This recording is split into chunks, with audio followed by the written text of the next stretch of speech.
Bismillahirrahmanirrahim. Assalamu alaykum, hörmətli görülmələr. İstiqlal gündəlik xəbərlərini görüşünüzü qızğın qarşılayırıq. Mən Abdullah Yalqın. Proqramımızda vətənimiz Şərq Türkistan və dünya gün tərtibiga əlaqədar ən mühim xəbərlərini huzuruna sunumuz. Qənəmsizliklər ekranımız olsun.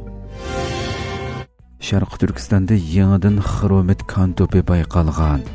Xitoy ishg'oliyat ostidagi Sharq Turkistonning turli tabiiy boyliqlarini talon-taroj qilishni, keng ko'lamda qidirib tekshirishni to'xtovsiz davomlashtirayotgan bo'lib, yaqinda Sharq Turkistonda yana yangidan xromit kan topi bayqalgan.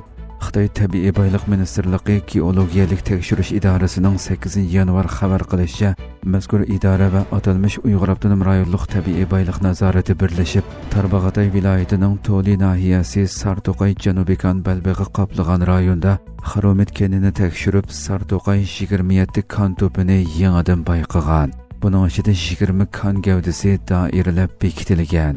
Bildirilishicha, bu xromit kan topining o'tirchi sifati 37,3% bo'lib, mazkur kan rayondagi yaqinqi 40 yildan buyongi eng chong kan bayqalishi ekanligi bildirilgan. Sharq Turkistonda xromit kanlari burunli bayqalgan bo'lib, Xitoyning xromit zapisi bilan ta'minlaydigan asosli manbalarning biri bo'lib kelgan. Yaqinqi yillardan buyon Xitoyning Sharq Turkistondagi tabiiy boyliqlarni bulang-talang qilishi yangi bir saviyaga ko'tarilgan bo'lib, Xitoyning energiya bexatarligiga kapolatlik qilish nomida g'oyat zo'r xarajat va odam kuchi ajratib, Sharq Turkistonning har qaysi joylarida tabiiy boyliq zapisini tekshirish, qidirish harakatini texmo zo'raytgan. Talon-tarojni asosli maqsad qilgan bu harakatlar natijasida Sharq Turkistonda turli tabiiy boyliq zapisi orqama-orqa bayqalmoqda. Xitoyning Yaponiyadan ochiq-oshkora o'ch elishi kuchli inkas qo'zg'adi. Xitoy Savdo ministrligining bexatarlik va nazorat idorasi oldingi hafta yangi qaror e'lon qilib, Yaponiyaga harbiy puhraviy qo'sh ishiltishchan buyumlar va texnikalarni eksport qilishni cheklagan bo'lib, Amerikaning parlament a'zolari buningga kuchli inkas qaytardi. Amerika ovozining aloqador xabarida qayd qilinishicha, Xitoy 2025-yilning oxirida e'lon qilgan harbiy puhraviy qo'sh ishiltishchan buyumlar tizimligiga 1100 xil buyum, moddalar va texnikalar kirgizilgan bo'lib, navbatda bularning hammasining Yaponiyaga, jumladan Yaponiyaning harbiy kuchini oshirishga yordam beradigan shirkat va xaridorlarga eksport qilish cheklangan. Yaponiya bosh vazirining Tayvanga aloqador bayonlari sababli ikki taraf munosabati davomli yiriklashayotgan bir vaziyatda Xitoy bu o'ch elish usulini qo'llangan.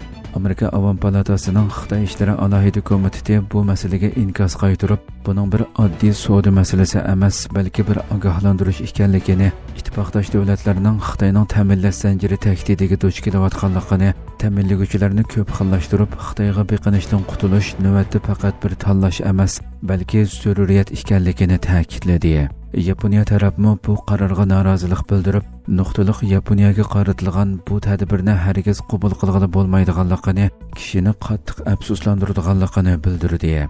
Xitoyning siyrak to'pi monopolligi orqali boshqa davlatlarga besim qilish, tahdid selish qilmishi yaqinqi mezgilda yuqori pallaga chiqib, butun dunyoni cho'chitgan bo'lib, Yaponiya hukumati yaqinda Chunqur dengiz tekshirish paraxodi orqali Minamotorishima oroli atrofidagi dengiz ostidan siyrak to'pi elementlari bo'lgan laylatqilarni qazib elib, bulardan oz uchraydigan muhim elementlarni ayirib chiqish, bu sohada o'z-o'zini qamdash planini e'lon qilgan edi va buning 11 yanvardan boshlab ijro qilinadiganligi bildirilgan edi. İstanbulda doktor Erkin Akramning to'kpilarini taqdirlash marosimi o'tkazildi. 10 yanvar İstanbulda strategiya mutaxassisi, Anqara Hacettepe Universiteti o'qituvchisi va Uyg'ur tadqiqot instituti mudiri dotsent doktor Erkin Akramning ilmiy emgaklari va Sharq Turkiston davosiga qo'shgan to'kpilarini taqdirlash marosimi o'tkazildi. Marosimga Turkiyaning har qaysi shaharlaridan va dunyoning har qaysi joylaridan kelgan tashkilot mas'ullari, ulamolar, ziyolilar va jamoat arboblari ishtirok qildi. Sharq Turkiston tadqiqot vaqti raisi doktor Abdukarim Bug'ra va Dunyo Uyg'ur qurultiyi raisi Turg'unjon Alovuddin ichilish so'zi qilgandan keyin marosimga ishtirok qilolmagan mehmonlarning tabrik maktubi o'qib o'tildi.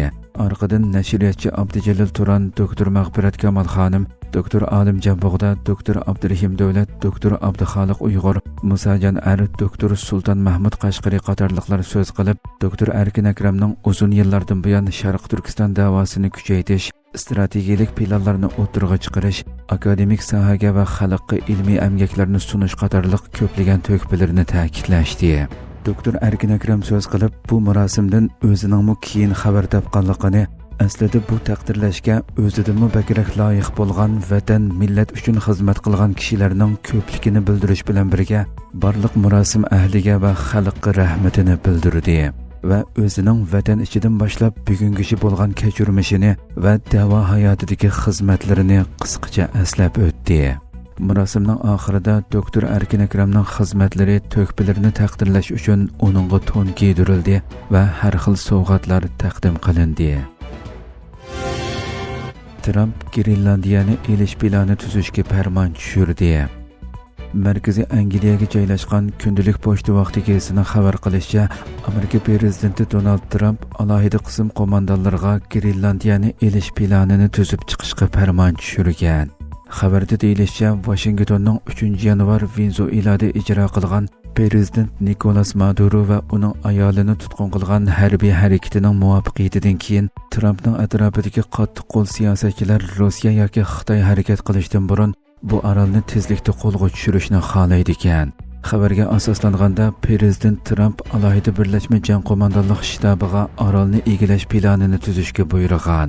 Ammo birlashma bosh shtab qo'mondonlari bu harakatning qonunsiz bo'ladiganligini va parlamentning qo'llashiga erisholmaydiganligini ilgari surib, bu planga qarshi turgan. Trump 9-yanvar Oqsaroyda o'tkazilgan bir faoliyatda so'z qilganda, mayli ular xohlamasin, biz Grenlandiya masalasida bir ish qilamiz. Agar biz bir ish qilmasak, Rossiya yoki Xitoy Grenlandiyani egallab oladi. Biz Rossiya yoki Xitoyning bizga qo'shni bo'lib qolishini xohlamaymiz degan so'zlar bilan Grenlandiyani qo'lga tushirish niyatini oshkorlagan edi. Trumpning bu so'zlaridan keyin Grenlandiyadagi siyosiy partiya rahbarlari birlashma bayonot e'lon qilgan bo'lib, bayonotda biz amerikalik bo'lishni xohlamaymiz, daniyalik bo'lishni xohlamaymiz, biz faqat Grenlandiyalik bo'lishni xohlaymiz deyilgan edi. Mutaxassislar Trumpning harakatining Amerikaning Yevropa davlatlari bilan bo'lgan munosabatini buzishi mumkinligi, hatto Shimoliy Atlantik Ahdi tashkilotining oxirlashishidan derak beradiganligi haqida ogohlantirmoqda. Hurmatli ko'ruvchilarimiz, shuna qilib bugungi xabarlarimiz mush yerda oxirlashdi. Inshaalloh atiki programmamizni ko'rishguncha omon bo'linglar. Assalomu alaykum va rahmatulloh.